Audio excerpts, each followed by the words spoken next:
Luxury, luxury, premium, luxury. That's what the people at DS would like me to say to you about their cars. But there's actually some pretty interesting things about DS. They're part of the Stellantis group, which are this huge beast of a company that are only going to get bigger. They'll soon have Fiat, well they do, but they'll be dealing with Fiat in Ireland and Alfa Romeo and Peugeot and Citroën and DS and Opel and all these big companies. So their plans are big. When this car was designed, any DS car from sort of 2018 onwards, they always had a plan that they would be electrified in some capacity with their E-Tense model. So anything that's called an E-Tense in DS's world means there's some sort of electrification in it. And whether it's plug-in hybrid, which from 2025 the company will be fully either plug-in hybrid, petrol, or full EV and nothing else. But in this model of the DS3 you can get petrol, diesel and fully electric. I've already had a look at the electric model and a kind of a first look review of the car. If you want to have a look at it, it's up here. So we've kind of, we've had this car on the channel, but I didn't get behind the wheel of the petrol one. So this is a 1.2, 130 brake horsepower. The jump from the entry level to the entry level electric is €10,000 extra. I was only on Clareburn Live on this week talking about this exact thing. A 10 grand jump to go electric. We've got to narrow that gap. Whether it's governments, companies, battery producers, I don't know, but the customer can't pay it. Now, it's a good looking car and there's lots of little nice touches to it, like the way the door handles pop out, the grille, the interior buttons, the stitching, the seats. It all adds up to something that feels a little bit more premium. What is a bit strange though is big yellow halogen bulbs in here and there's no reversing camera on it, although you do get sensors.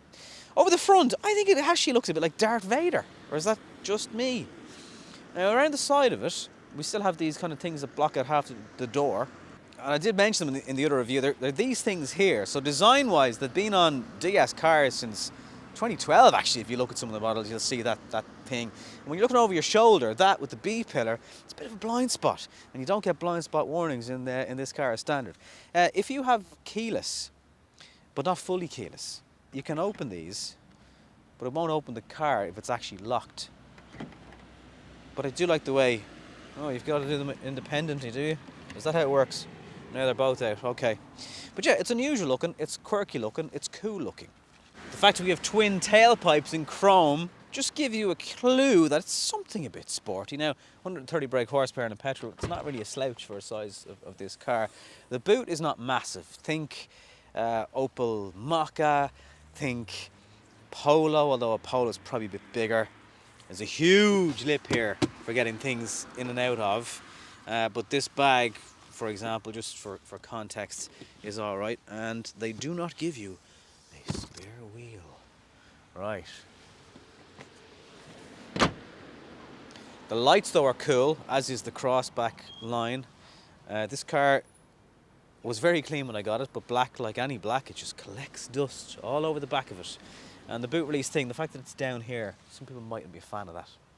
If you've got kids, well, you will fit them in here, right, quite comfortably. But for my driving position, for example, seats back here, child seats here, there's not a huge amount of leg room, right? So it's going to cause you a bit of a problem. But you will fit them in.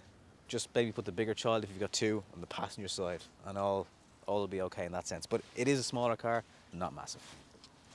I do really like those pop-out handles actually. Now the kind of quilted pattern on the seats give it a nice sophisticated look, but the leather doesn't feel the best quality. I just wonder would that sag over time?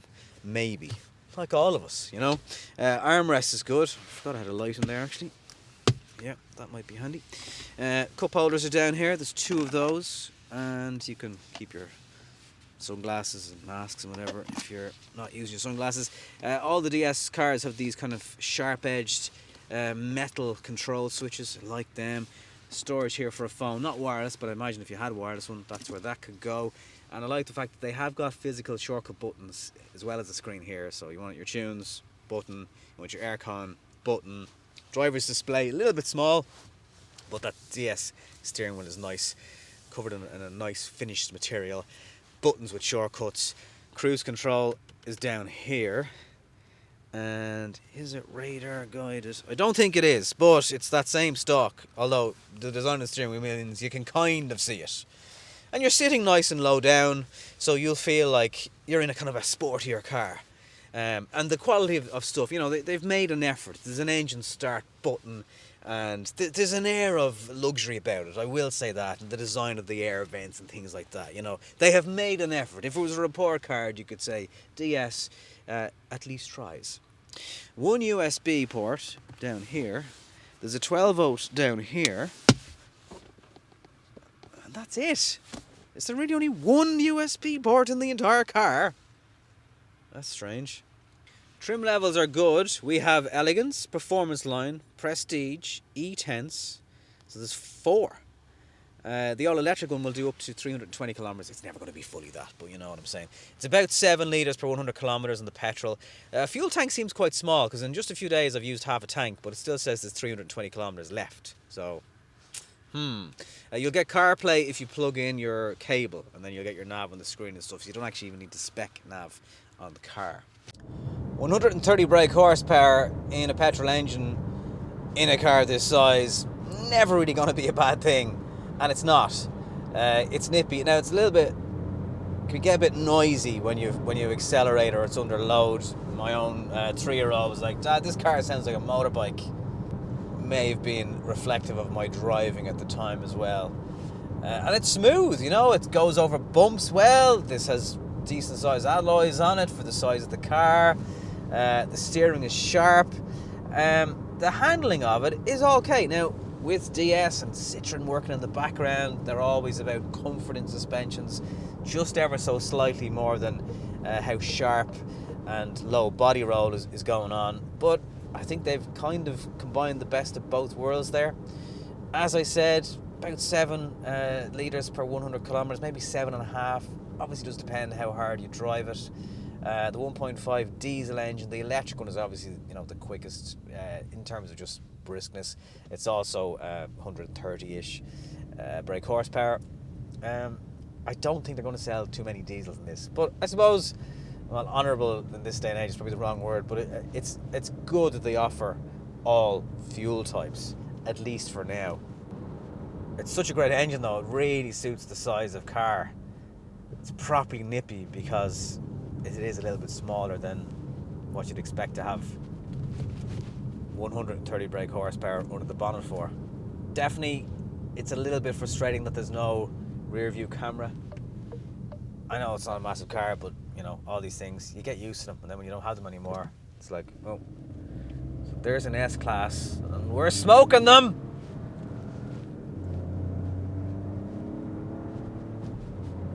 I do find the gear changes very, very smooth. I don't think there's an awful lot in it between how quick the gear changes in this and Volkswagen's DSG box. Sorry, VW. That's not really a bad thing though, because that's also really, really good. It's a compliment, is what I mean. At really, really low speeds, it can be just a little bit jumpy. You know, when it takes off initially. Maybe heavier traffic. You might just find yourself just a little bit jerky at times. This version has frontal collision avoidance. Really handy safety feature. If you're not familiar with it, basically it thinks you're going to hit an object in front, or a pedestrian, or a bollard, and definitely a car, and you'll get this warning, very loud audible warning, and if you still don't take evasive action, the brakes will kick in for you. But it has come on just on the display. The brakes haven't had to take over, and well, it just, you know, prevents collisions at low speeds in particular, those little knocks that cost you a few £100 or maybe beyond, and then cost you your no claims bonus. So it's a handy feature. But dare I say it, as a kind of a driver's car, the combo of this engine, the sharp steering and the looks, I can see the attraction. And if you're someone who doesn't have kids and doesn't need all the space and just needs a boot, and you know, the girls, the lads, the odd time, bit of space for your sports bag for a weekend away, then this is all the car you'll really need. It's even more like Darth Vader if I open the doors with his face and his ears. He just needs the top for his helmet. So it's a quirky little car, priced pretty well for the petrol one anyway. You get the diesel, gets more expensive, extra VRT, blah, blah, blah. Since the budget electric version, 10 grand jump. I don't think we're going to see huge amounts of them on the road, but certainly if you're after something that's a little bit quirky and you like smaller cars and kind of funky looking cars, this is definitely worth a look. At the entry price of it though, a Peugeot 208 will kind of do the same job, but it's a lot cheaper. Thanks for watching.